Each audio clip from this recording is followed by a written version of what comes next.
Hey, everybody. Welcome to Open the Gates. I'm your host, Matt Burke. Tonight, we're going to be having on Peter Gilmore. If you guys give a warm welcome, that'd be freaking awesome. Hey. What's up, Peter? How you doing, man? Oh, good. Got coffee, got cigarettes. Yeah, we're good. We're good to go, huh? Yeah, like I was saying backstage, man, I saw your tweet and I was like, damn, dude, I usually go and get like a thing of another thing of like some bourbon or whatnot, because I'll do do a show with Brian and then I'll do this one after, and I was like, damn, coffee sounds pretty good right now. So I brewed up some I think it's called 6-shooter coffee or something, some like cowboy coffee. Yeah. It's pretty good though. Yeah. I just, as long as it's got caffeine in, I don't care. Right? Oh man. I used to be a man of taste, but now I'm just Yeah, I'll even do the Nescafe sometimes, where you just add the hot water. Dude, it works sometimes. It's quick. It's quick and it gets the brain going. How's the weather over there on your side? I know it rains a lot over there, obviously, in England, but it's been okay. We actually had snow again the other day, and we'll probably get more before the summer kicks in, before the spring kicks in properly. But we'll see. Fingers crossed, it's all good and we're done with the cold weather. I hope. Not that it affects me, because I literally just, sleep, draw. So that's fine by me, unless I have to venture out and talk to people.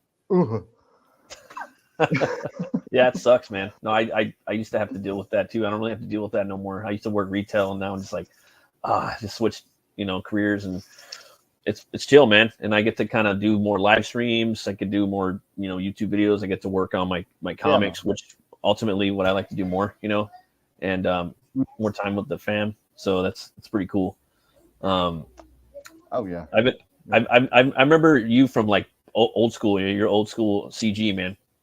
You were doing the art for Work the Wizard back then. I thought that was some pretty cool artwork.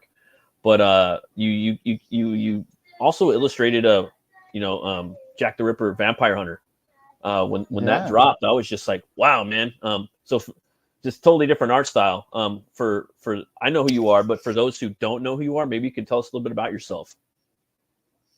Right, yeah. I mean, before Walk the Wizard, I actually worked with Umbrella Guy on his Case of the List Umbrella books. Oh yeah, that's right. I got that. Designed that character and came up with all that stuff and let it run free, let Tug take over, and yeah, that was fun. And then, cool. Do you know who? I mean, NASA is NASA. Oh yeah. Yeah, I just read his Brutus with Donald. I actually really liked it. Both of them. Yeah. Well, I did. I was working on a book with him, and then he did what he usually does. Everything went a bit weird and drama-y, and the book never came out. I think I did about 22 pages of it there. Fuck, that sucks, hand painted colors and everything on that. Oh, horrible, bro. Sorry to hear about that. But it's fine, because it was a learning experience, and I learned. Yeah. Traditionally and paint it traditionally, because that's going to take you forever. Yeah. Don't do that, and also be careful who you work with. Yeah, totally, man. You learn these things as you go along. So I did that, and then I kind of I did a cover for Mandy Summers' first Walk the Wizard book, and then we got talking, and we did SUPERDEAD issue 1. I think it's all a bit hazy, because it's been like Comicsgate for me. It's been like 7 years now. Fast too, huh? Like all action, right? It's worked on so many different projects and helped people out and done covers and bits and pieces of backup stories, and I did. We did SUPERDEAD 1, and then because Mandy originally did Walk the Wizard on her own, drew it herself and whatnot. So then I redrew the first Walk the Wizard and drew book 2. So that was one campaign we did, which was, it was only kind of, I say only, it was cartoony kind of art, but it was still 120 pages altogether, maybe a bit more. It's a lot. Yeah, thick. Having said that, though, that kind of work, the more cartoony stuff, I churn like 3 pages out a day. coloured, finished, lettered, ready to go. That's awesome. And then we moved on to Jack the Ripper Vampire Hunter, which is something I kind of wanted to do for a long time, like a horror book, like an old school horror book. Yeah, like with totally. with that with that old Universal. Well, maybe not Universal horror. Maybe it was a bit more serious than Universal. Universal was always a little bit campy in places, and we tried to avoid that. So yeah, we did that. We did Jack the Ripper Vampire Hunter book 1, and then went straight into book 2. So that was like another 100 pages, and that stuff takes, some pages can take a week. Oh yeah, yeah, totally. But you can't, from start to finish on that, you kind of honing your skills and getting better and learning what works and what doesn't. Yeah, totally. And I'm kind of figuring stuff out and how to do that kind of stark lighting that you get in those old black and white horror movies. So I'm trying to figure all that stuff out and studying people like Bernie Wright and Frank Frazetta. Oh yeah, man. Yeah, stuff like that, and then studying who their influences were, going back further and looking into people like Gustave Doré. Oh yeah, Doré. Yeah, he's awesome, man. His Angels and Demons stuff, and very inspirational. I'd seen his stuff before, but I didn't really know who he was. I'd seen the Angels and Demons with Bible illustrations. Paradise Lost. But while I was researching stuff for Jack the Ripper, because it was all very, very realistic, very based in actual locations and whatnot. Oh look, there she is. Mandy. Look alive. Shut up, Summers. I sent her the link, but she won't come in. So I was kind of trying to find old pictures of Victorian London, which is impossible because there wasn't many cameras about. But I did discover Gustave Doré's tour of London during the Victorian era. Him and a journalist went around London and they did I think it's called A Portrait of London or something like that. It's a fantastic book. It's all the slums of London. Beautiful. So it's like Whitechapel and whatnot. Whitechapel and places like that, and all these dirty little alleyways with like sort of laundry hanging from strings across the beggars, and it's great and it's really beautifully rendered. So that's I kind of came across him and I'm like, damn. And every time you find something like that, or for me anyway, when I find stuff like that, it's like, damn, now I've got to get better. Now I've got to get better. Now I've seen that, I need to do that. That needs to. I'm kind of like the Borg. I just assimilate. Star Trek. Yeah. It's like, oh well, I'm going to assimilate that into my repertoire. So you gradually fold bits in, and then, like while I was studying writing, so my work had leaned a bit too much writing, and then I started looking at something else, and the writing stuff kind of like just settles into place with my work, and then I'll absorb something else. So like, oh, I'm on a Frazetta kick today, right? Let's look at this. Oh yeah, and then right. Drawing like Frazetta, well, not like Frazetta, because I'm not that good. That would be egotistical, but you kind of fold little bits of other people's work into your own. And at the moment, because I've been looking at a lot of old Darkness stuff. At issue 2 at the moment. So I've been kind of looking at old Darkness stuff and looking at Silvestri, and I was drawing a page today, and it's like, God damn it! Now you're doing Silvestri hair and stuff like that, and it's like at the start of the book it's Frazetta, and it's like ah. So now I have to go and tone it all back. I saw this on the Twitter, man, and I was just like, damn, I love that cover. You know what I mean? And I love what you did with it. I think the SUPERDEAD character is a fucking phenomenal design. And I remember seeing this cover as a kid. It's like really what got me into the Darkness. I thought it was really cool. Absolutely. And you smashed that out like quick, dude. I was just like, damn, like you did it pretty fast. Well, I mean, to be fair, it is. I didn't have to pencil it. Not really. Well, I mean, obviously I had to do some of it because those characters weren't there. But Much easier when you've got. I used Silvestri's pencils from that cover, and also Brett Booth did a version of it as well. I was trying to find Silvestri's original pencils, like a good high res to use, and obviously they don't exist. Anyway, unless you actually own those pencils and you've scanned them, nah.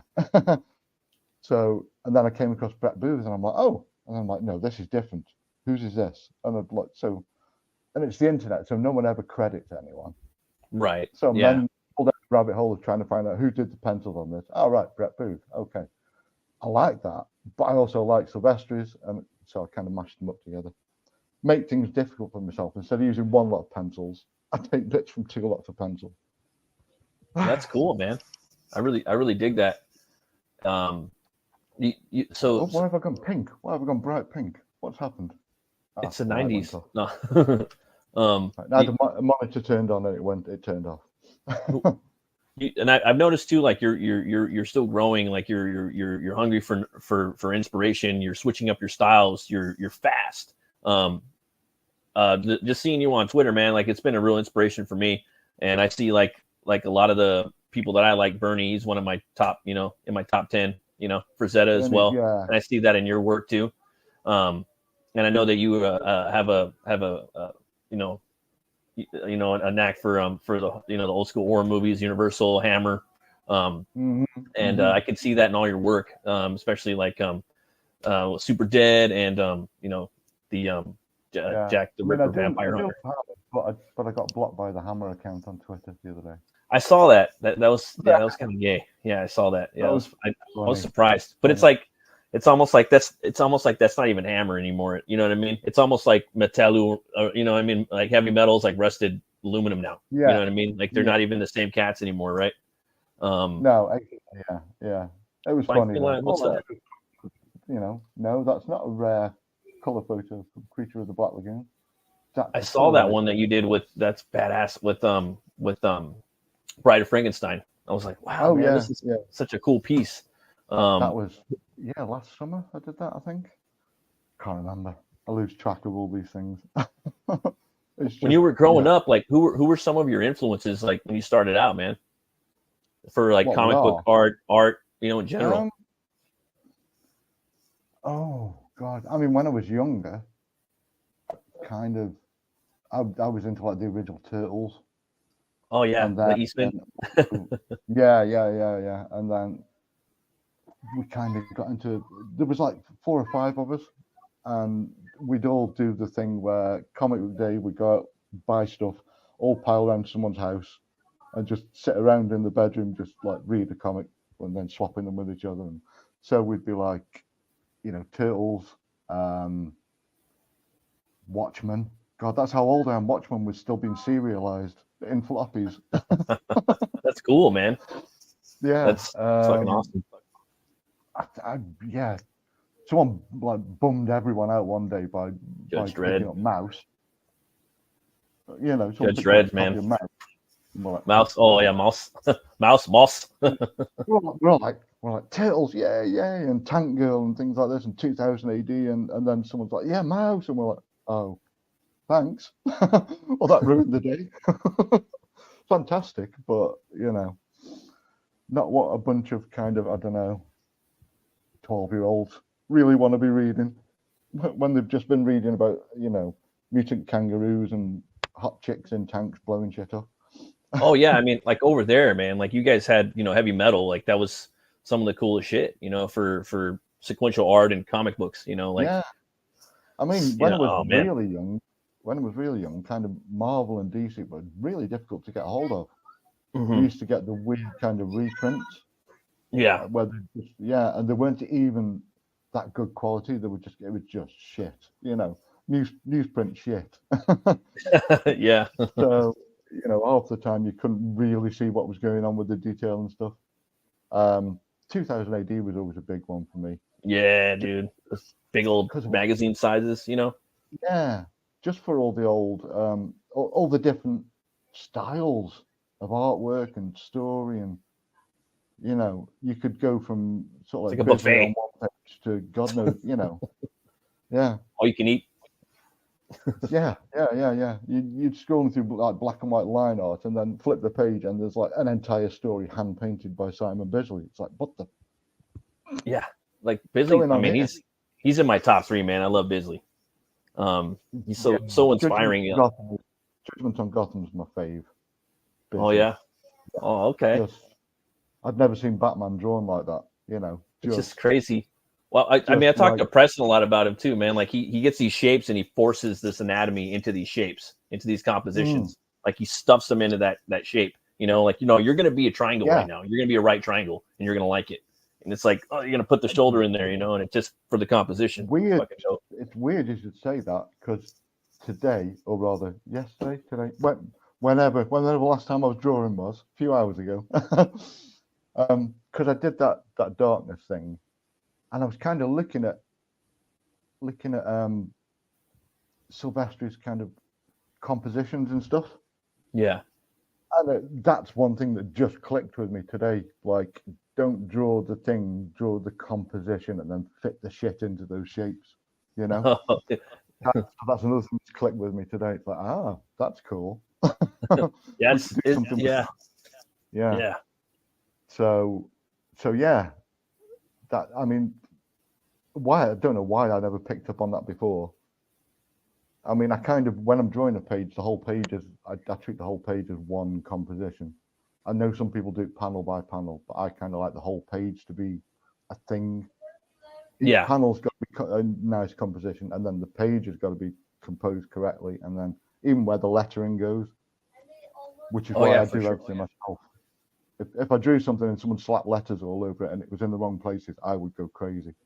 So when you're laying out a page, you're like thinking about where the letters could like theoretically go, right? You're like setting it up in your head and then putting it down. Yeah. Thinking about all that, thinking about how the color's going to affect things if I'm doing a color page. It's a lot to think about, but I don't know. I still manage to like churn a page out every 2 days at the moment. That's fast, man. That's killer. And your work is like, it's up for me. I think it's Bernie Wrightson level art, in his prime. I know Bernie would he took 7 years to make Frankenstein, right? And that's probably one of our favorite books. But then I also know Bernie would, do his other stuff, which I love. So like just your work, man, it's just inspiring. I love your work, dude. Having 7 years to do a book, how awesome would that be? Yeah, man. Like I got the French version of that, the big one, because that book's like $300. So I got the French one for $60. So it's all in French, and it's like I don't need to read Mary Shelley's. I got the actual novel by Mary. Yeah. So I could read that, but I'm there to study Bernie's lines, So but it's big, it's nice. I'm man. Trying to get hold of, because I really love Frankenstein Alive as well. Me too. Yeah, with Kelly Jones finishing it up. Finishing that up, but I can tell. Oh yeah. Not knocking Kelly at all. But to me, when they hit that final chapter, it's like night and day. It's different. Stark. Very. Yeah. But I've been trying to get hold of the portfolio version of Frankenstein. Damn, dude. Yeah, that would be pretty sick, bro. I'd like to see all the copy stains and everything, Yeah. All the whiteout. I've seen it on eBay. I saw it on eBay it was $385, and I'm like, what? What's wrong with it? I mean, it's a lot, but it's almost like I would pay for that, because it's like an artifact for artists to study. Like there's only a few things like in comic books that are like Bernie. You know what I mean? Like I would pay for. I would have done that. Like for that original stuff to study it. Like it's like a grail. I know Rob Liefeld's got a couple of them. Oh man, I'd love to have like a Rosetta piece of art and then like a Wrightson piece of art just to put on the wall, just to say I had it. Yeah. Or maybe like there's a few Bisley for sure. Do you prefer traditional over digital for yourself? Like when you're laying down some artwork? I don't really mind anymore. I used to. Yeah. I used to be like, no, it's got to be traditional. I prefer penciling traditionally. It depends on the mood. Sometimes I like to just grab a drawing board, sheet of Bristol board, and just sit there with a pencil and screw around for 2 days. Sometimes I don't tend to ink that stuff too much either because it's kind of pretty tight anyway. Yeah, But yeah. then, I mean, I use Clip Studio. I've got a really nice sort of like drawing monitor tablet thing. So it's almost the same to me as drawing traditionally. It feels the same anyway.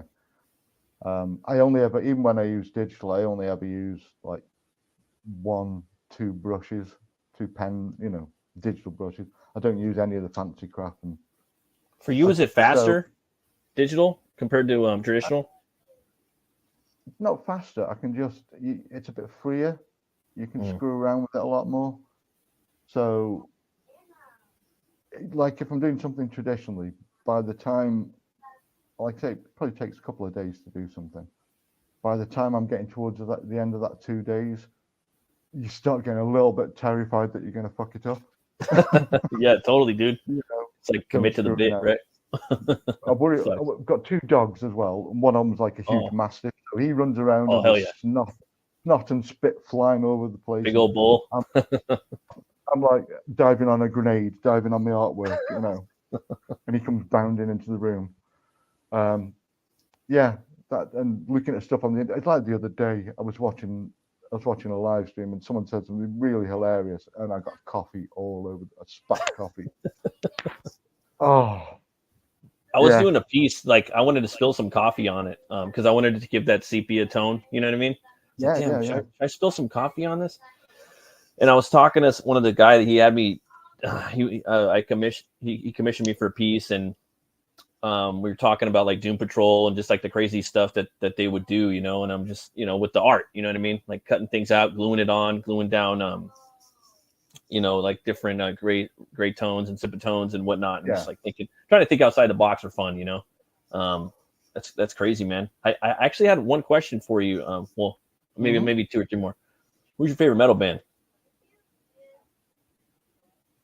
I should say the first band that came into my head, shouldn't I? Sabbath. Black Sabbath. Yeah. Who do you prefer, Ozzy or is it Ozzy or is it Dio? Ozzy, because he's a local boy, Oh yeah. Are you from the same town? You from Birmingham?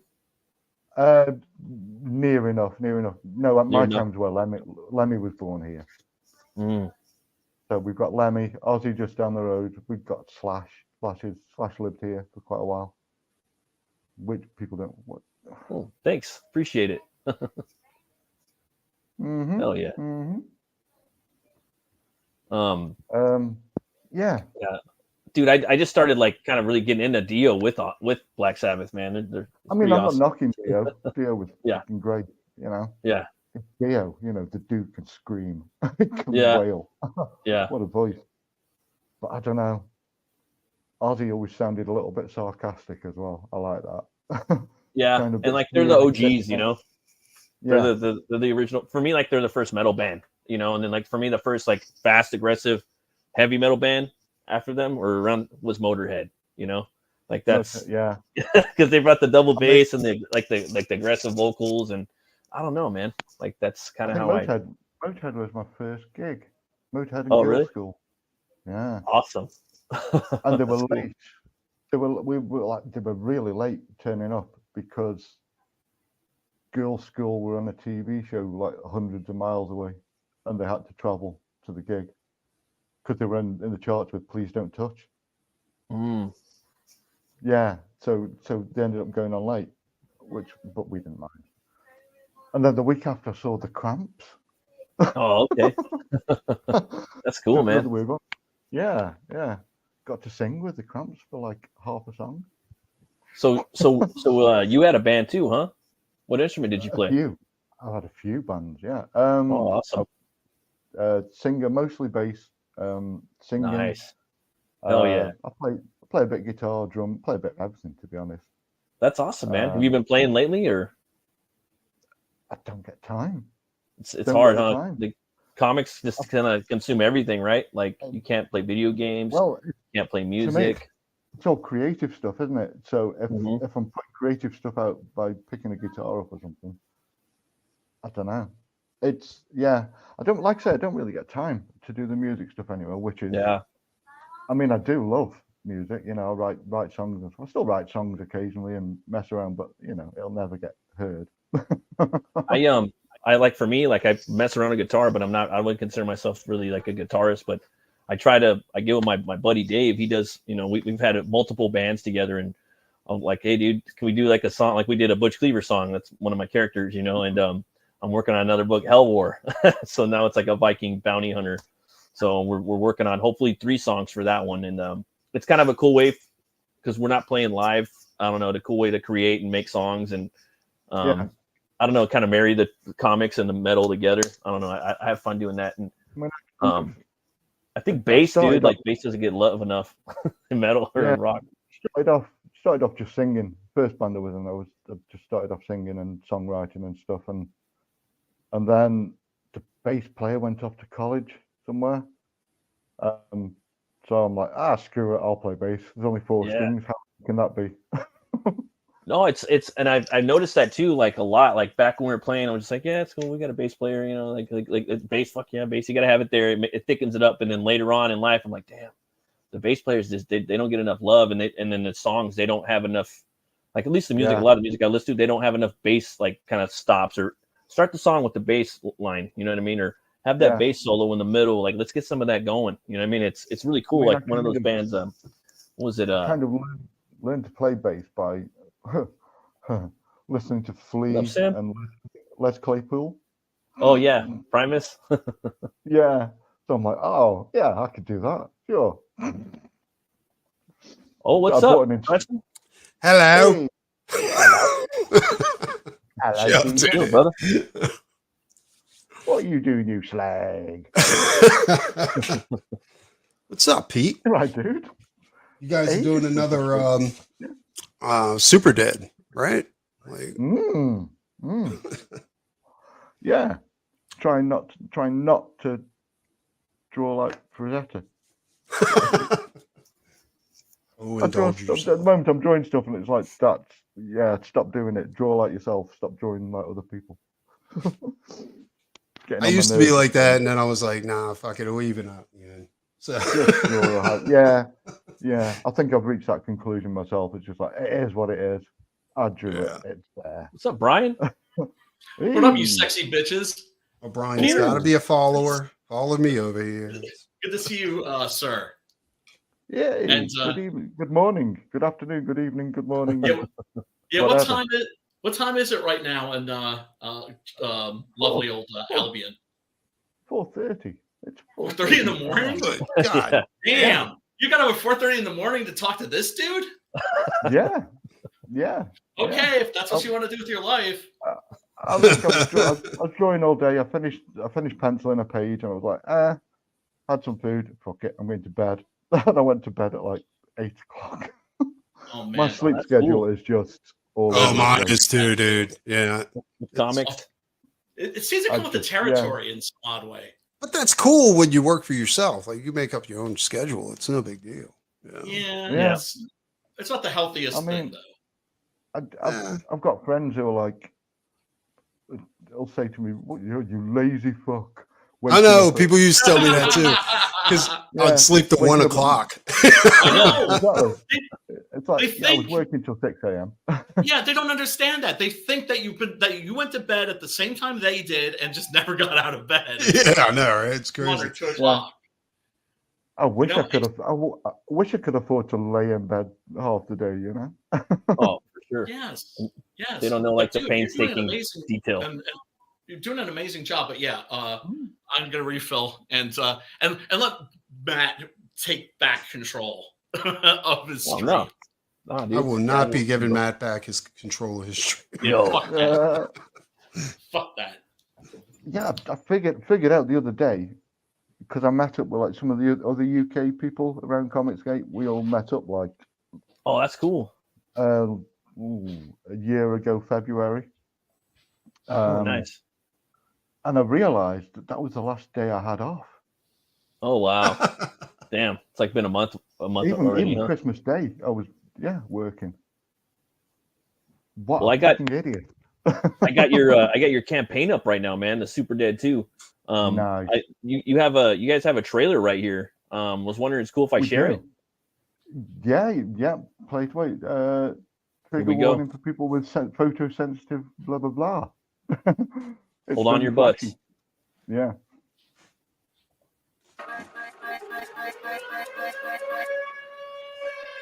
So tell all your friends, this is the end of everything. Too late to repent. We'll bathe in the blood of death. We will sanctify, purify, rejoice in their sorrow and stay. We'll held again. Could not carry so tell all your friends, this is the end of everything. Too late to repent. The wicked will reap what they sow. We will sanctify, purify, rejoice in their sorrow and sing.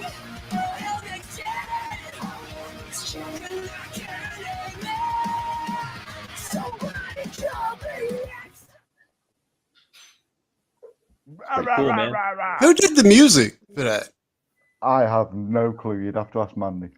Not thanks. Mandy finds Sounds this stuff. familiar.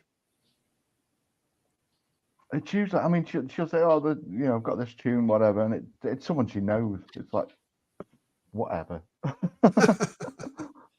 Oh, just someone I know. Fine. SuperDead's a pretty metal looking character, man. Like, do you think you give us like a quick little synopsis about him a little bit? Oh Lord, yeah. Well, he used to be a kind of Superman dude.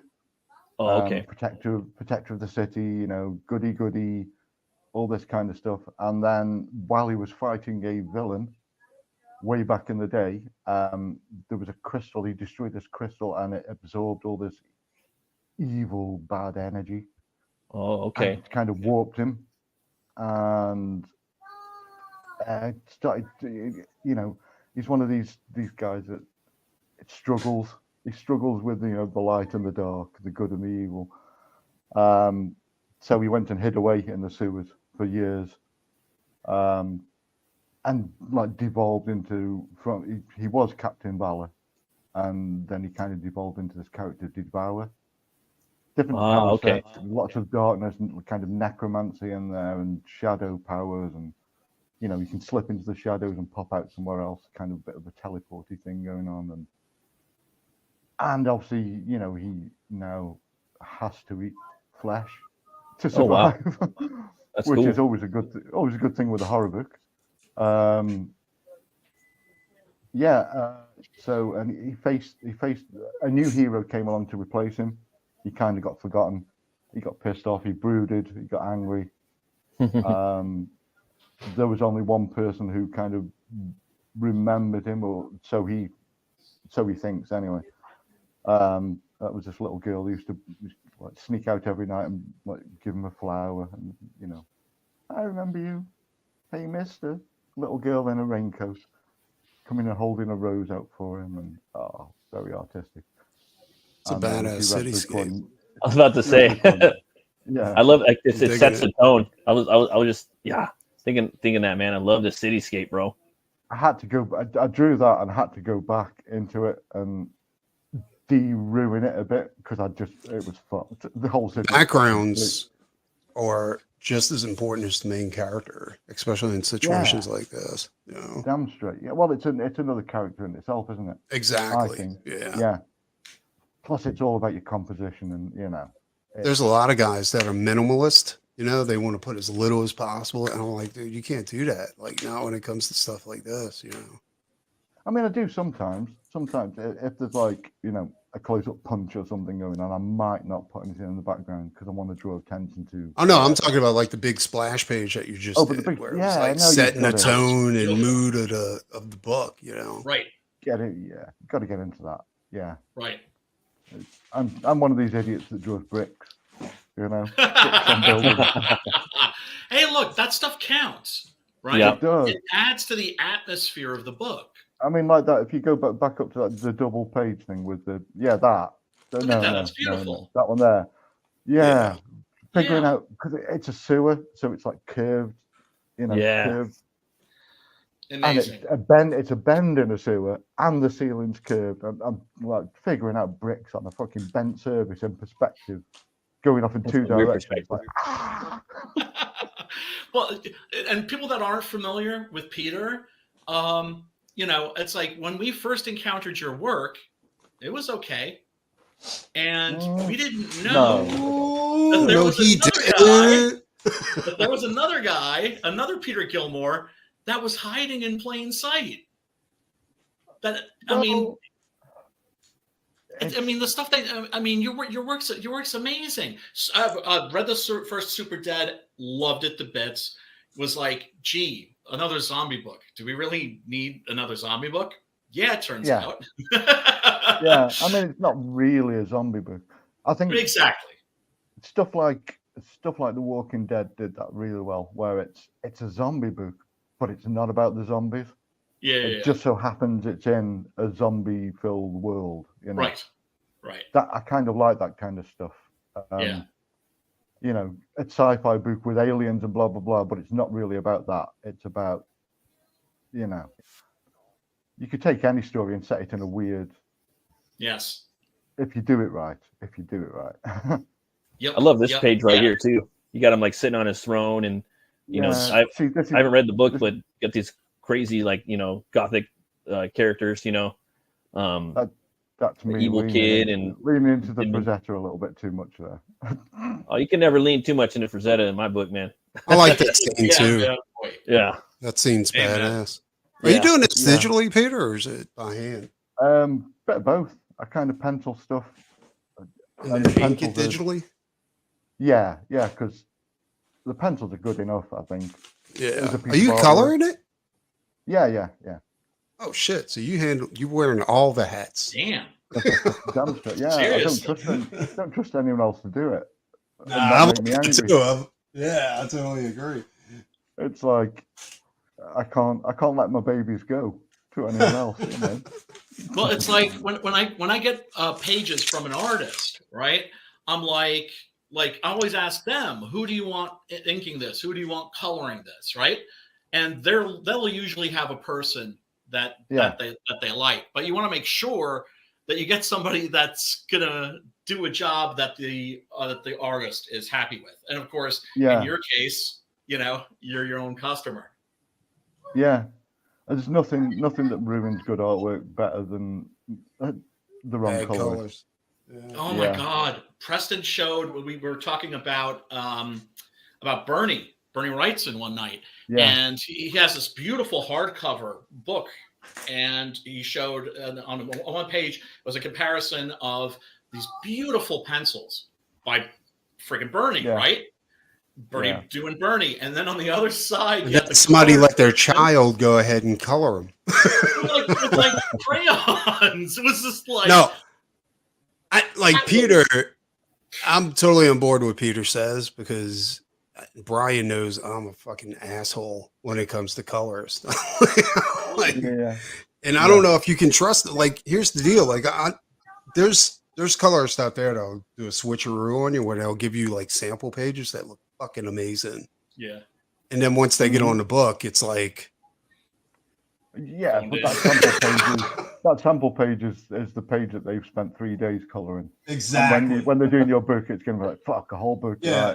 Right, what you're getting is the fucking, what is it? The flats. See, I'm a writer, so I don't intuitively know this stuff or from experience. I just listen to you guys.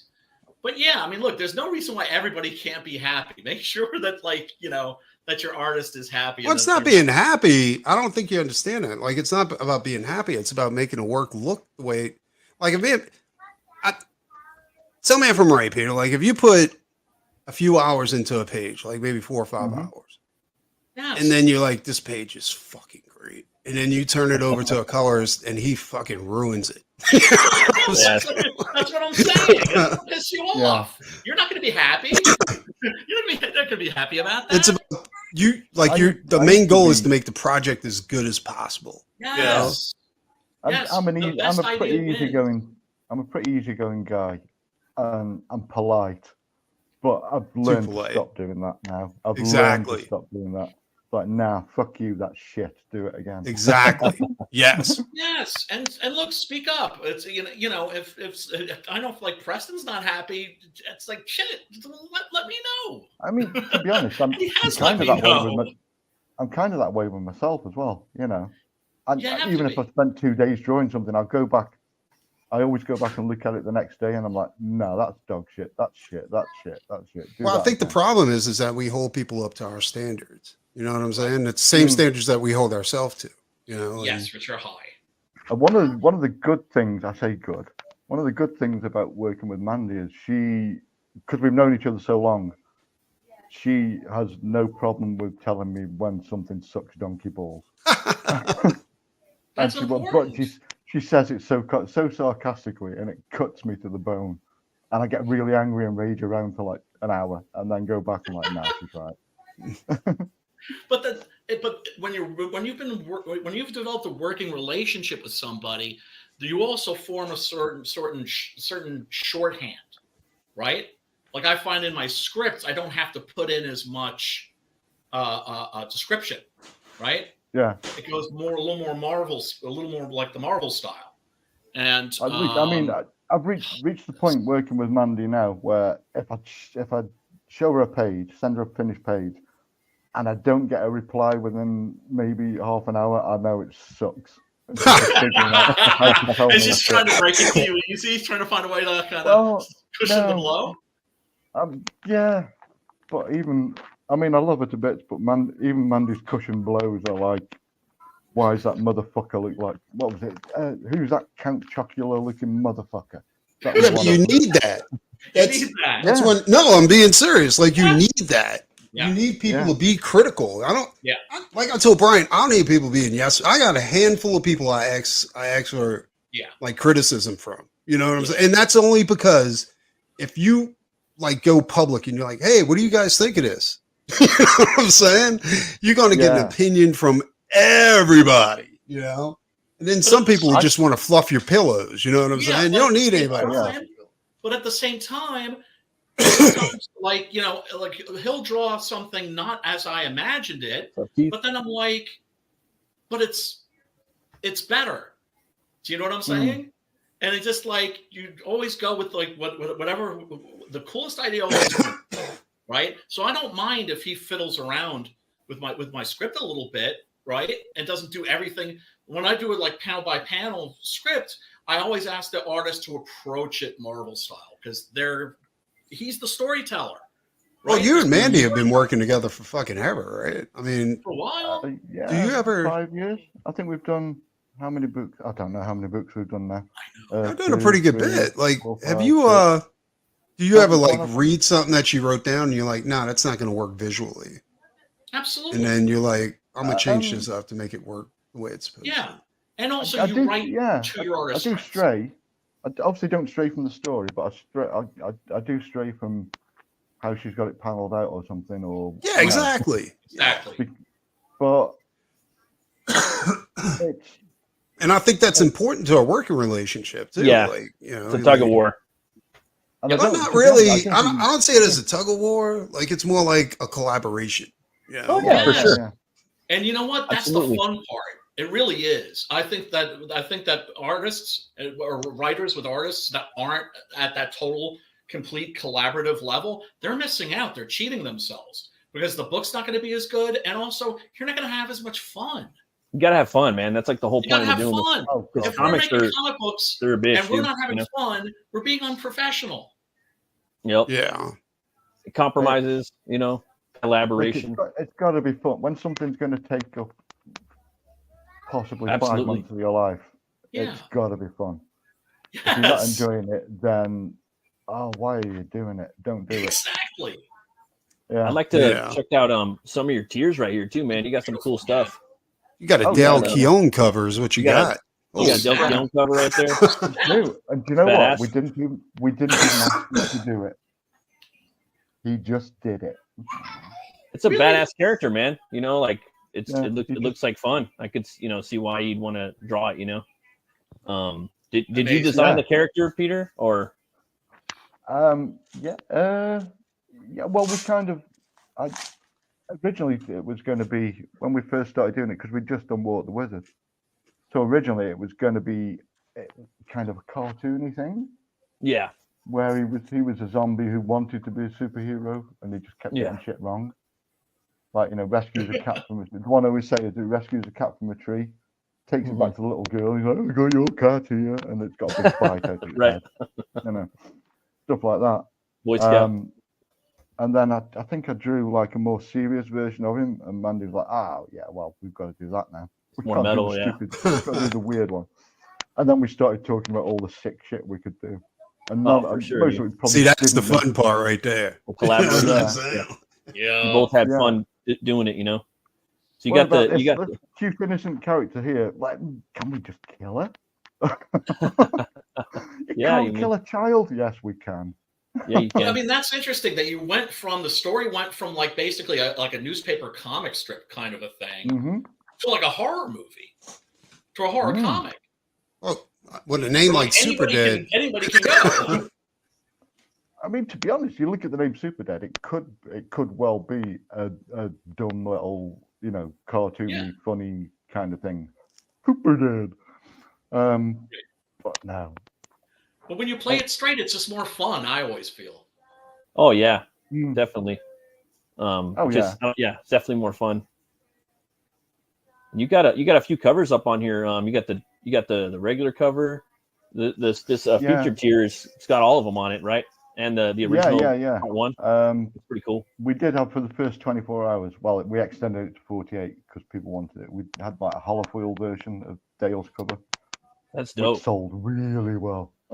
I can imagine. But now, of course, because we've taken those tiers down. There's all the little bitchy moany people on Twitter are like, well, the you got to, man. Got to have the exclusivity. They have to get there when it's available. Like, you know what I mean? That's the collector, market. You got this cool cover right here with Gem-Shock too, and because Gem-Shock. Well, it's all part of the same universe. Which I didn't know at the time when we did the first book. I wasn't aware what Mandy was plotting, plotting and scheming. But yeah, the stuff we did in book one. That as soon as she started doing Gem-Shock, I'm like, starting to pay off.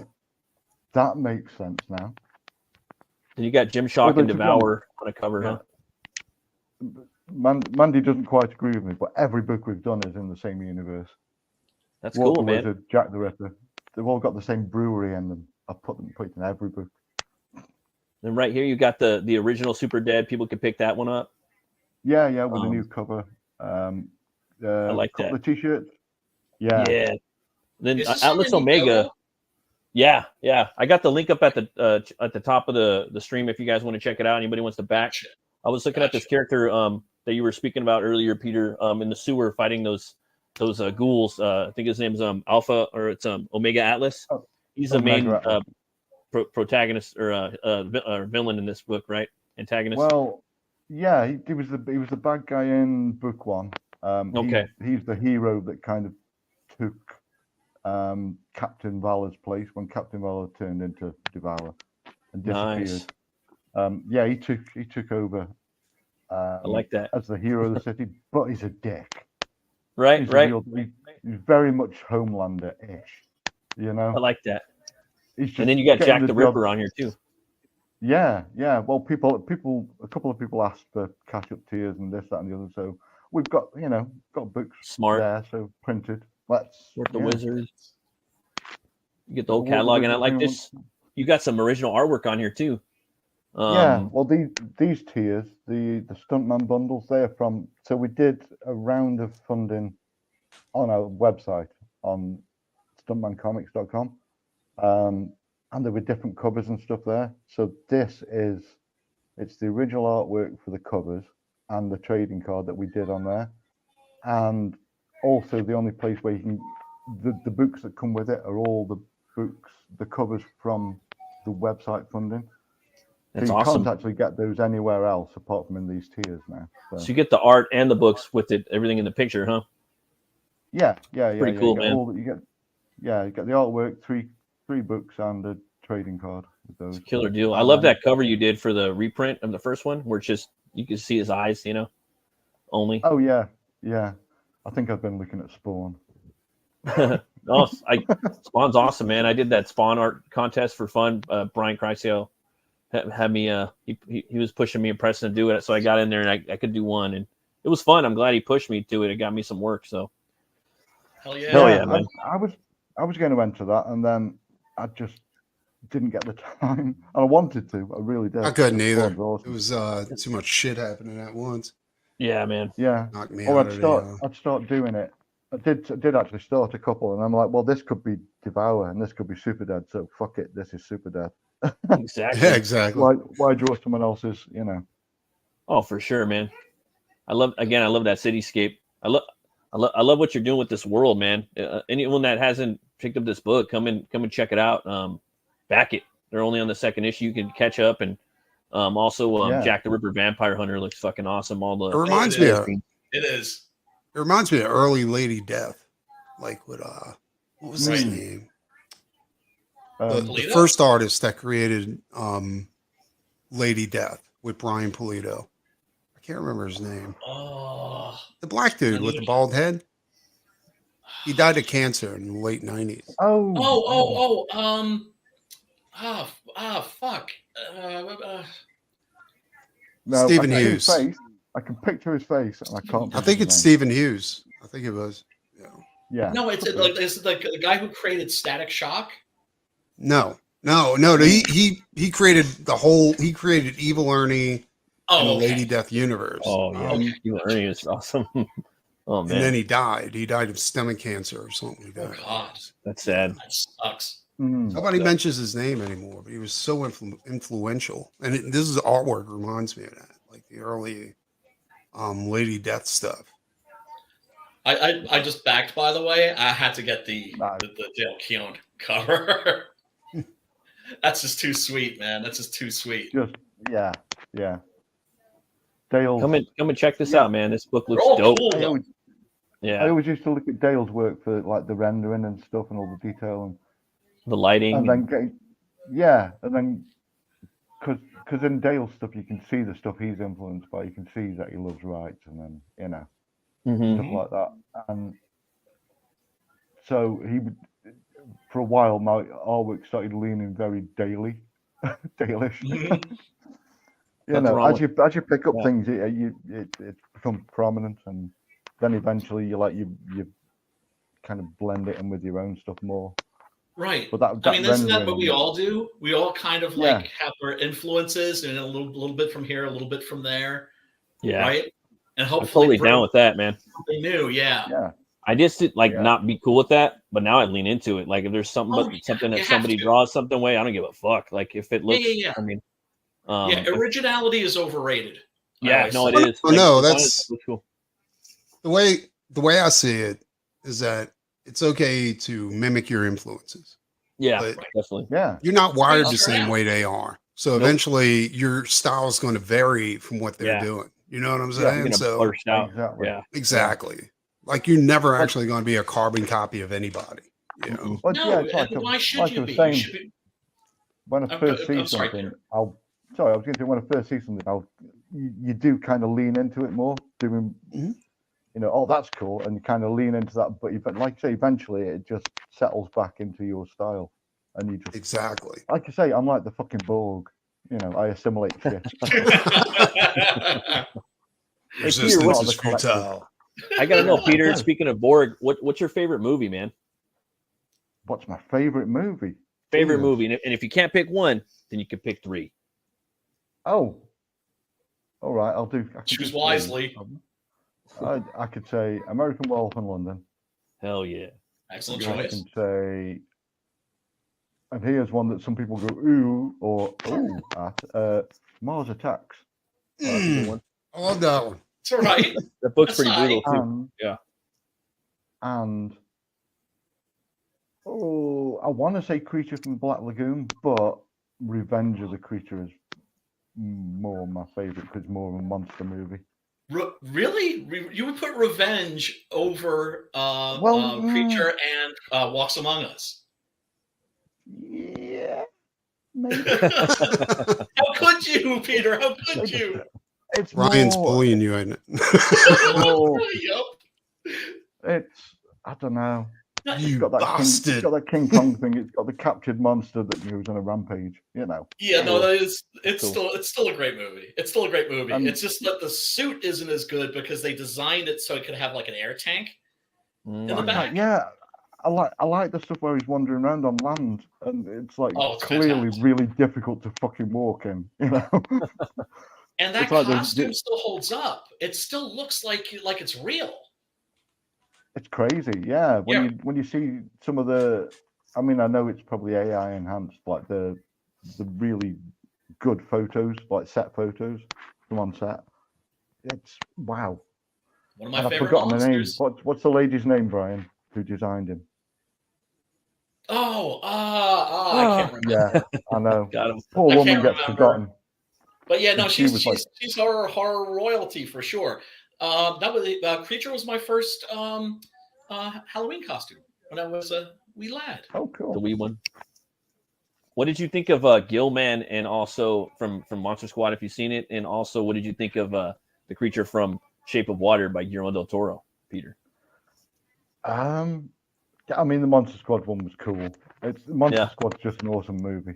So, Yeah, and they're all just off-brand enough to get away with it. Right? Yeah, I always thought yeah, Shape you of Water can't- was like his Get Out. You know, like he was saying that he wanted to do a remake of Creature in the Black Lagoon, and then kind of didn't happen because he had all those different movies he was making. I think that was his like out to do with and he wanted Hellboy 3, so he just kind of married those three. And weirdly, Carpenter was going to do a remake too. Is he doing the Frankenstein remake at the moment? Or is Yeah, it he's Brian? actually like whenever he's posting on like Twitter or like social media, he's always somewhere like in the north somewhere. Like I don't know Can't what wait country, for that. but I can't wait for that either. he's doing Frankenstein. I don't know if it's going to be Oscar Isaacs or Andrew Garfield. One of those two is playing Frankenstein and the monster. But I'm extremely excited because he's going to have a Bernie Wrightson look to it because he always talked about Bernie's Frankenstein as far as for the design. That's why he hired Luke Goss from the Frankenstein TV show to play Nomak in Blade 2, and also I forgot his name in Hellboy 2. I love when people mention Luke Goss and horror movies and stuff. I remember him when he was he's like Backstreet Boys, right over there. They were called Bros, and they were oh my god, I hate Bros, it. right? Somebody that worked with him said that like they said to them like we filled Wembley Stadium. Like me and my brother, we filled Wembley Stadium. Yeah, that's what I heard. Like he was, They started a trend. Asses. They started a trend in the UK of wearing bottle caps on your shoes. Horrible. Yeah. There's like the spring bottle caps with the like a cork and a metal thing. In the top. Those, so where your laces would go, you'd hook in the metal parts of that, and you'd wear those. And Jesus. That was a thing. It No was. shit. It was. That's too funny. It was fucking awful. Stephen Hughes. Well, Keith look, and at least Tom. they also gave us Punk Rock. So. Keith just back too, so he's got another backer. Nice. 283. Nice. Hell yeah, Oh, yeah. man. That's what's up. Oh, yeah, it was a I love great that opening weekend as well for the book. That picture, man, looks like a fucking metal album cover, bro. like, what do you think, Gorgeous. Preston? What do you think, Brian? Like the top of it? Totally. Beautiful. No, I dig it. Yeah. Yeah, it reminds me of like cool indie comics from back in the day. Grimjack, right? A little bit, yeah. A little bit of Cynosure. Grimjack. Yeah. For some odd reason, I'm getting like a Grendel vibe off of it too. A little bit. Not Matt Wagner, but from the regular series when he used to have like artists coming in and out on it. Yeah. Yep. And don't look at the perspective too much on it. It's probably wrong. I'm one of these dicks. I don't use any of the construction lines and shit. Yeah, I think it sometimes it takes away the character a little bit. Sometimes it gets too conformative, personally. I'm not a fan of straight lines. Me neither. Yeah, me neither. Actually, I don't use Preston. a ruler. You don't? Yeah, Preston, not too much, right? You were saying No, I like everybody knows. Like I like the Bisley method, where it's like if you paint, it's whatever's in reach and distance, as far as paint and materials. And if you're doing like art, like as far as backgrounds, like if you notice, Bisley puts all kinds of detail into the main character, but everything that follows behind the main character is done well, but it's not done with precision. You know what I'm saying? Like it's done very, very loosely, but it's done really, really well. Yeah, I do. On Jack the Ripper, on the second Jack the Ripper book, it's a lot of it's set at the World Fair in Paris. So obviously there's a lot of shit in the background. And I was kind of, because I did art school and all that crap back in the day, and history of art. Ugh. I never did. They wouldn't let me in. They would. Did all that stuff. So I kind of started using almost techniques that the Impressionists back then did use. So you're kind of hinting at shit. Yeah. And I do a lot of stuff I didn't know. I don't know what the name for it is, so I just call it architectural bullshit. I'll put that in the background. If you looked at it too closely, it's like that doesn't make sense. But well, would you agree though that as a comic book artist that you can benefit from studying like the classics, like the masters, 100%. like Gustave Doré and people like that? Yeah. Oh, we were talking about him earlier. Yeah. Yeah, I kind of, the way I look at it, so I like Wrightson, I like Frazetta, Silvestri. Then I'll kind of look at them and look at who their influences are, and then whoever they are, look who theirs were, and it all goes back to the classics eventually. Same thing with writers. Geiger always pops up.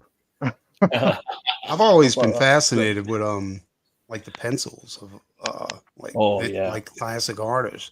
They would use charcoal, but and one thing I used to read a lot of books because my parents were like, "You're not becoming an artist; they're gay," So I was like, "All right, whatever."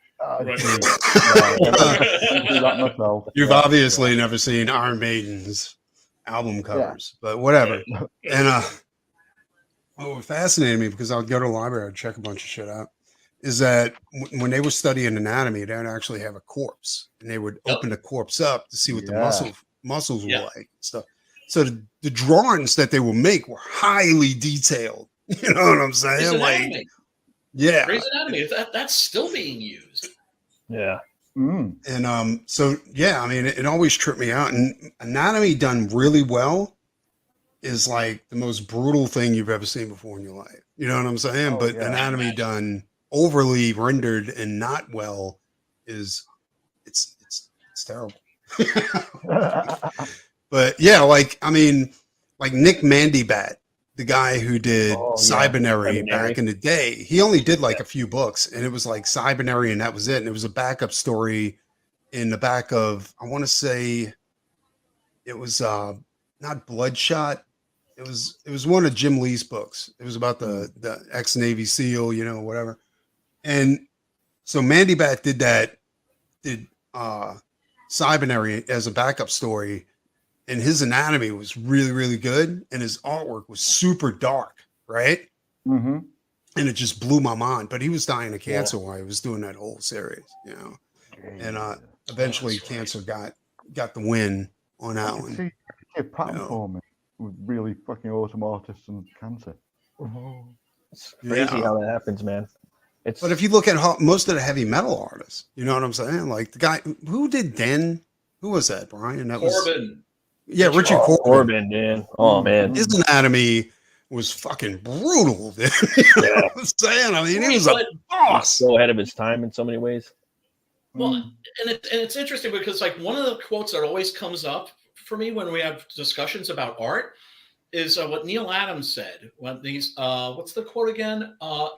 Style is everything that an artist does wrong. Yeah, that's the mistakes. Yeah, and that's true. Because I mean, I'll be honest. Like I stopped guessing at anatomy a long time ago. I have a morgue file. Then if I can't figure out how a muscle, because muscles are all about mechanics. You know what I'm saying? There's a certain way they're supposed to flex, bend, and muscles always pull. They never push. So, like, if I have a problem with the way an arm's sitting, I always refer to the morgue file rather than guess. Because when you guess, you're going to be wrong. You know what I'm saying? More than likely, you're gonna be wrong. Yeah. It's amazing. It's anatomy is you've got to know it and you've got to learn it before you can break it, if you know what I'm saying. Yeah, exactly. Yeah. I think all art is kind of like that, where you have to learn the rules before you break the rules. Yeah. You've definitely got to have a foundation there of knowing how shit works, how the world works. Right. Like Picasso was a proper painter before he became, a cubist. Yeah, it's like with all the I was saying about construction lines and perspective and getting all that down pat. It's I always sound like a complete dick by saying, "Nah, just learn how the world works." That's true. He's right. Like if you want to know anything, just look to nature. You know what I'm saying? Yeah. Nature will show you exactly what you're looking for. Yeah.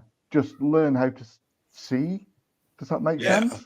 Textures? I mean, you want to see textures. Look at like fucking coral reefs and shit like that. That's some brutal shit when you imply that, into like monsters. Oh yeah. That's just crazy. I was wondering, Peter, who's this character right here? Oh, sorry. She's literally just one of his minions.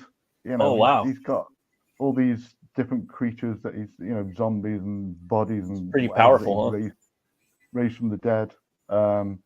She's one of his little spies, kind of minions.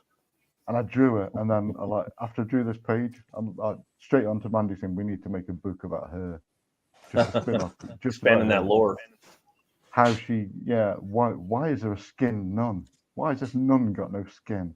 What happened to her? Yeah, nuns are great, like scary, man. Nuns are creepy. Yeah.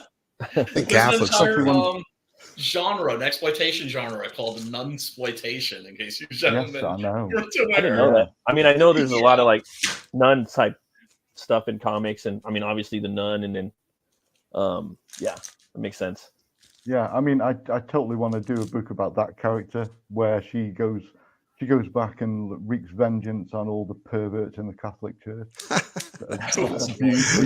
Sounds like a non-Devil's character. Yeah. All right, I gotta head out. Hey, Pete, good talking to you. I'll talk to you guys later. Peace and love, Preston. Later, Preston. Yeah, I was wondering, man, like Peter, like as far as like when you're doing like your drawings, do you do layouts like thumbnails, or do you do that on computer, or do you do that traditionally? How you go about doing that? It depends on my mood. That's cool. If I'm kind of like, I say churning out pages, I don't churn them out because they're, all take love and care. But if I'm in the middle of it, I'll do it digitally, like the layouts. I don't really. I'll look at the script, and obviously I identify the main panel, like the focus of the page, and then I'll kind of just get my panels and arrange them in a pleasing manner, which sometimes, to be honest, can take me hours, just like moving boxes around. Oh yeah, totally, man. I'm a devil for panel breaks, and sometimes not even using panels, right? And overlaying them, and I'm a big fan of like a background image with panels, inset panels over the top. Hell yeah, that happens quite a lot, and I don't know if people like it or if it's annoying. But well, I think with that, it's like that was a time when like things were done like like the old school bullpen. Even before that, like there's this structure of like how many panels need to be on a page, and they have this monthly deadline to hit. And I think that shit's kind of out the window now, man. Like, like there's a lot of rules that don't make sense anymore. You know what I mean? We're not really, I feel like we're not making those anymore. So I see a lot of it, with editorials and whatnot, but like, nah, we're not really doing that anymore for the most part. That's how I feel. Sometimes I've got like piles and piles of cheap, crappy printer paper, Oh yeah, that's what I use. I sketch stuff out on those and then get a piece of Bristol board and just arrange panels like that. Oh yeah, like cut them out, kind of move them or shift them around and stuff. Like looks kind of Yeah. cool. Mhm. I mean, that's what, as far as I know, see, he still does. That's what Dale does. Oh, Kind that of. makes sense. It's like Photoshop layers, but traditionally. Yeah, no, totally. Old It school, makes sense. you know. You could see it. Yeah. Yeah. Like what And what goes. draw each thing. And he doesn't. I mean, even I don't necessarily draw everything that's going to be in the book. I don't necessarily draw on Bristol board. I'll just because I've got a good scanner, so I'll draw it on copy paper and then just scan it and drop it in and ink it digitally.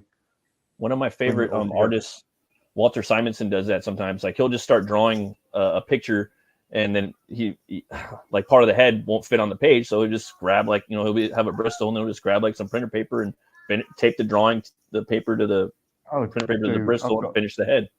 Some of my layouts are like, it's like like painter's tape.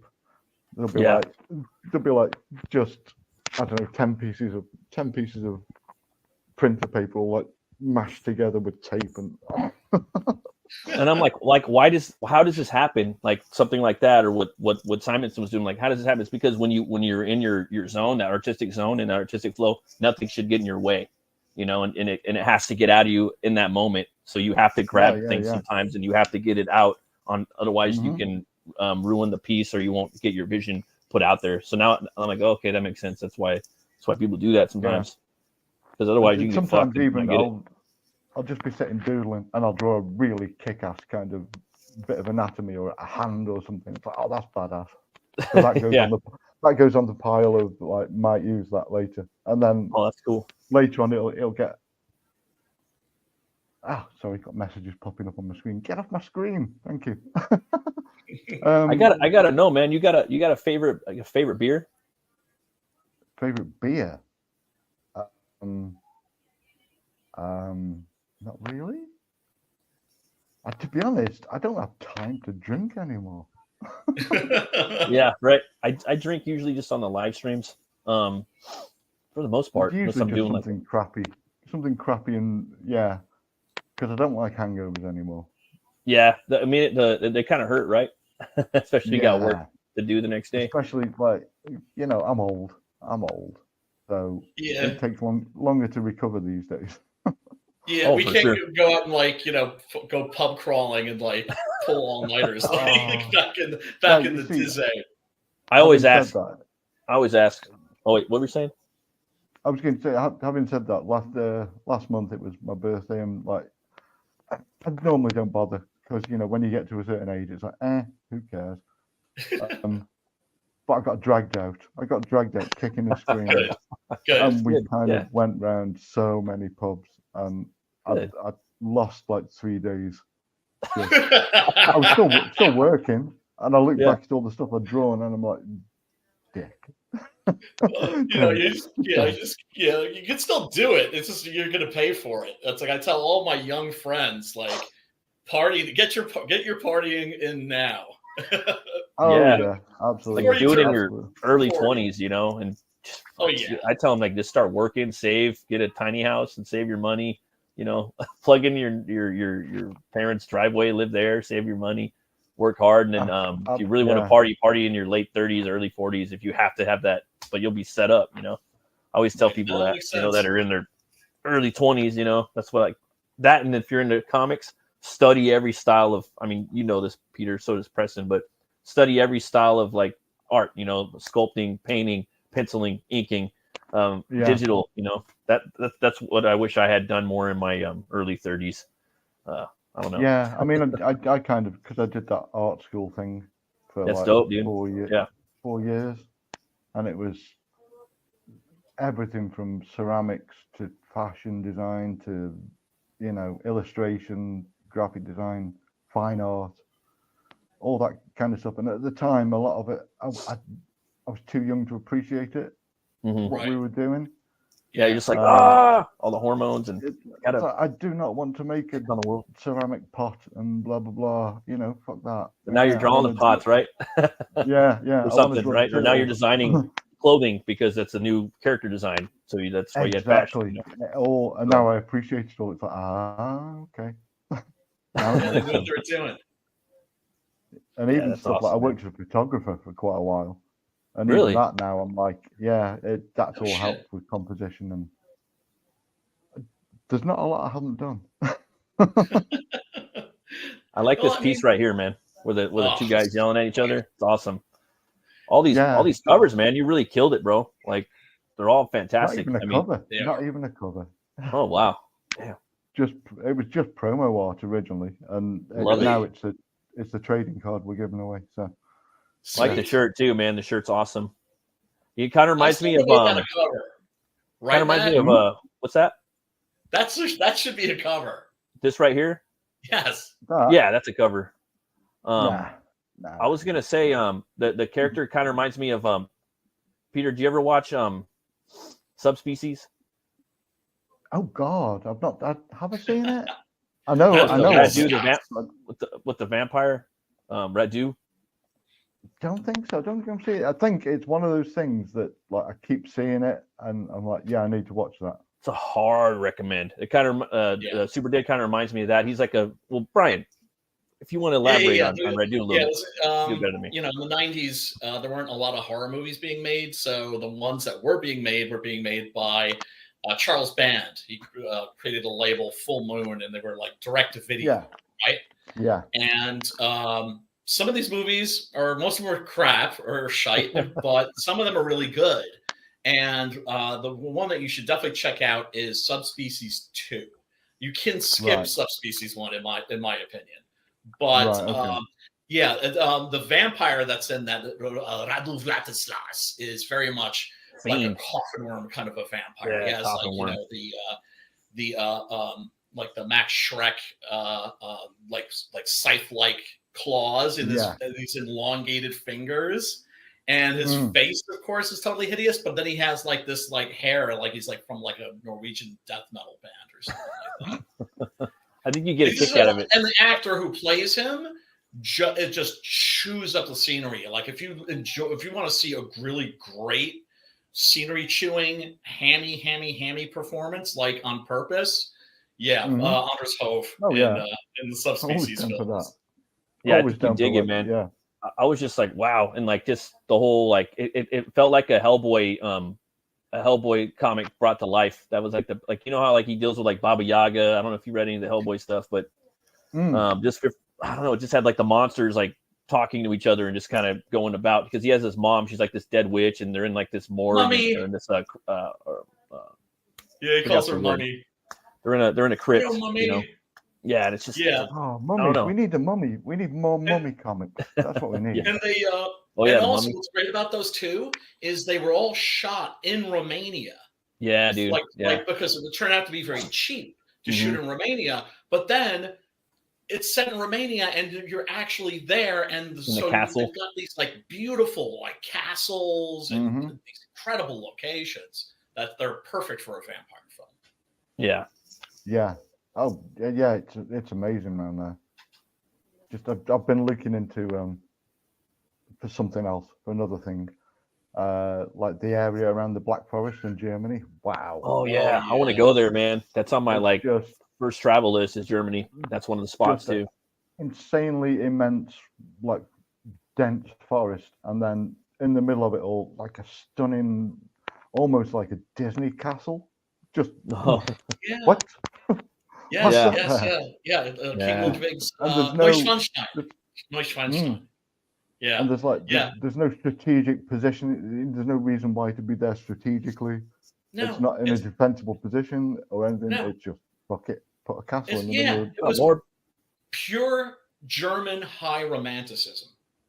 Like, I mean, like King Ludwig II actually felt like, you know, like Germany was on the verge of getting more militaristic, and he was like, no, we should be conquering like the rest of the world with art. And he actually bankrupted the country, creating Neuschwanstein. And so they drowned him in the lake. And the only part of Neuschwanstein that was never completed was the throne. Wow. Yeah. Far out. That's wild, dude. Yeah, like Germany. I always wanted to go there because, like, you know, like Oktoberfest, but it's like I want to check out the Black Forest. I want to go on the castle tour. I want to go. They have the oldest like Viking town in all of Scandinavia and Europe and the world. It's in Germany. I want to go there. Mhm. I want to go to Wacken, the metal festival. Of course. And I know I'm missing one more. There's 5 things I wanted to do there, but it's Germany. Dude, dude. one I of wanna these go. days just before we're so- too old, you and me, Wacken. Open Yeah, there. no, totally, man. No, it will happen. So much cool folklore and stuff, and from around Yeah. there as well. All these weird little Brothers Grimm. villages where oh yeah, there was a werewolf here. Okay, Yeah, and this totally. is where the dude that Frankenstein was kind of based on. This is where he Yes. marauded around killing children. Conrad, yeah. I want to go there too. Yeah, That's a man. messed up story. Yeah, if you ever look into like Dipple. kind of the dude that Frankenstein's monster was kind of based on, partly. He was a messed up individual, luring children to his cave and boiling them alive and shit. Oh my Ugh. god. Oh Yeah, my god. fucked up, Scary. weird, but also kind of cool. That's a horror. Yeah, It's a if you're horror a horror comic. guy, if you're a Yeah. horror guy as a story, it's pretty cool. Yeah, I mean, he was just a poor done to ugly motherfucker, basically. That no one, oh, shun him. He looks weird. Right. And he got so denigrated by people. He thought, fuck it, and went to live in a cave, and then took revenge on their younglings. Yeah, so he became their Frankenstein monster. Yeah. That's crazy. I never heard of that one before. Oh, That's no, another- he- that's another- it's gross, but he'd capture the children and he'd boil them, skin them, and then like hang the skins up and stuff. Oh, That's pretty Christ. scary, man. And this is That'd like be good for like a 16th horror book. 16th century, I think, something like that. I know there was another Yeah. tribe too, like or a cult. I guess I would call it a cult, like in Scotland, like Shawnee Bean. You guys ever heard of Shawnee Bean? Oh, Sawney Bean. Oh, Kinda that's similar. nightmare fuel right there. Imagine the That's sun a good. going down. That's a you're good on the book right road, there. and there's Comic just right there. like- right, The Hills Have Eyes is inspired by that. Yeah, Yeah. Like I think I was yeah. doing research on them like 10 years ago on just Celtic Scotland and Ireland, because that's primarily like Mhm. I'm mostly Irish, So I was just, and I want to do an Irish folklore book, a horror book, So that's hopefully one day. But that was one of the characters, that and Cuchulainn. But yeah, Shawnee Bean, man, that dude's crazy. Crazy have you cannibal guys ever cult. heard of Messed up. Deacon Brodie? Who? Deacon Brodie. He was Sounds familiar. he was Scottish, right? He Mm. he was I think like a deacon, Mm. and he was a very learned man of God, of course. He invented a type of gallows that was designed to like snap the neck immediately so that the victims wouldn't suffer. Mm. It ended up being used on him because it turned out that by night he was the gangster, and he would go and hang out with these rich people and then party with them and then go and get his boys, and they'd throw their hoods on, and then they would come and then rob the place at Damn. gunpoint. And when after they killed him, they buried him, there were rumors that he had been seen in the area. And like the local officials were like, okay, you know what? It's enough with these stories. Dig up his fucking body. So they dug up his grave, popped the lid open. What was inside? Rocks. Mhm. That is pretty gangster. So Yeah, there's this yeah. theories that he escaped the hangman's noose. Mm. Dun, dun, A little help from dun. his friends. So many cool There's stories, man. so many I cool know. stories out there that should be I know. comics. I Too know. many You have, stories, not enough time. Do you have any other stuff you're working on, like cooking up on the side, Peter, that you got coming out after SUPERDEAD? Not that I can talk about. Oh, okay. Mm. NDA. It's not an NDA. No, don't. And All the don't NDA end talk it. going around. on the down low. Yeah. Yeah. The thing is, we do so much stuff, and we plan things, and we're like, oh, we'll do this. We've got to do this. We've got to do this. Yeah. And sometimes I'll be like, yeah, here's this thing that we might be doing. I'll show people, and then we never do it because we do something else. Yeah. I've got, What just I've happened? got As long as so you get many. stuff done. It's just, yeah, you're getting stuff got- done, and you got to keep those characters flowing, even whether they come out or they, you know what I mean? Like they got to be put into your ether, I guess. And sometimes other people's. I like to I- put I- stuff out there so that if Yeah. no one else can use the idea, I'm a bastard.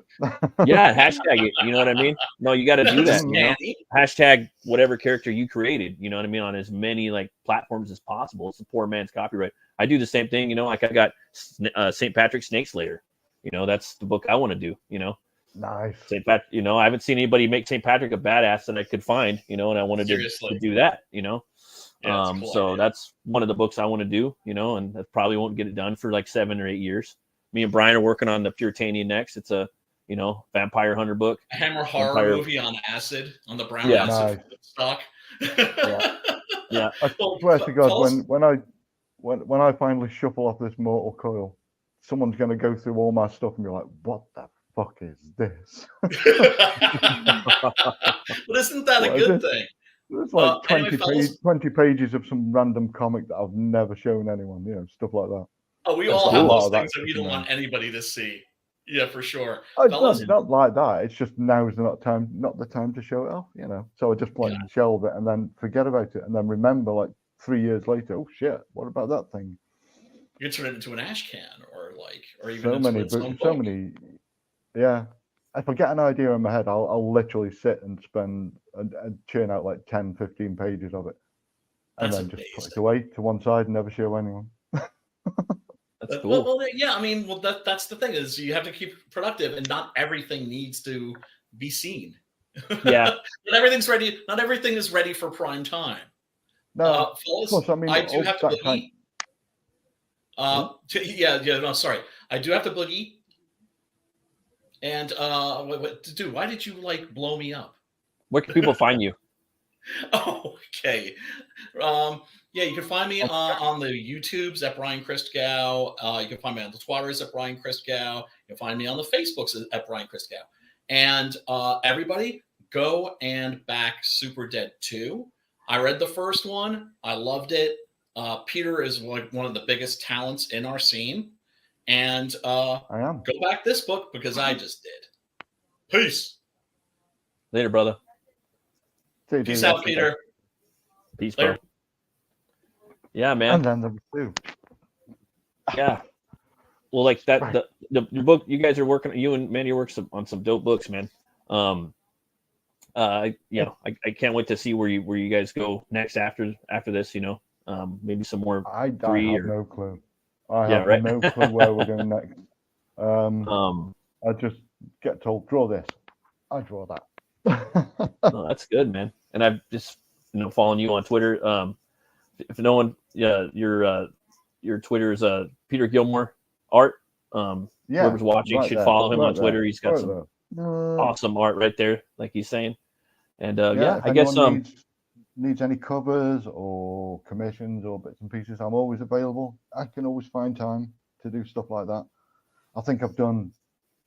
I mean, we're only at the start of March, and I think I've already done 8 covers for people so far this year. Which is damn, quite a lot. dude, that's a lot. Yeah, That's good, man. And and it's some of it's like I want to show some of it off, and I'm not allowed to.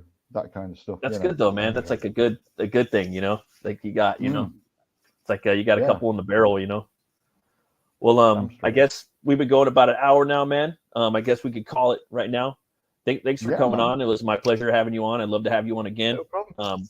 And I love I've talking. probably rambled on about a load of crap, and but That's what we do, man. And then I got a Saturday show too. If you ever want to come on and kick it, it's just Metal Movies Yeah, and man. Brewskis Live. We talk monsters, metal, Sweet. movies, all that stuff, comics. It's just a different Good stuff. type of show for about an hour or whatever. I know our Mm-hmm. time zones are different. I'm in California and you're way over there. So, but yeah, man. Thanks for coming on. No problem. And go check out SUPERDEAD, everyone. Please check out SUPERDEAD too.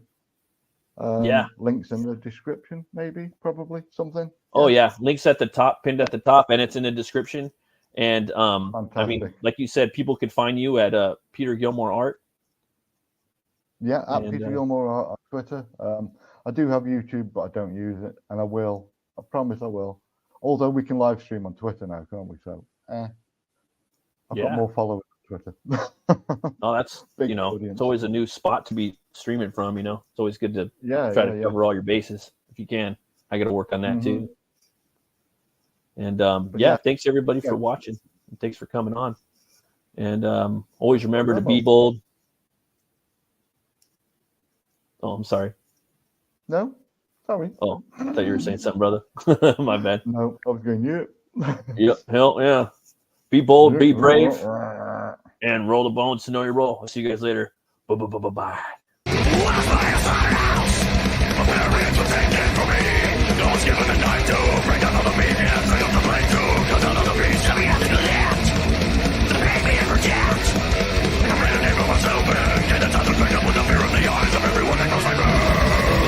Felt the cold still entering my body from all sides. I awakened from my own cocoon inside a skeletal void.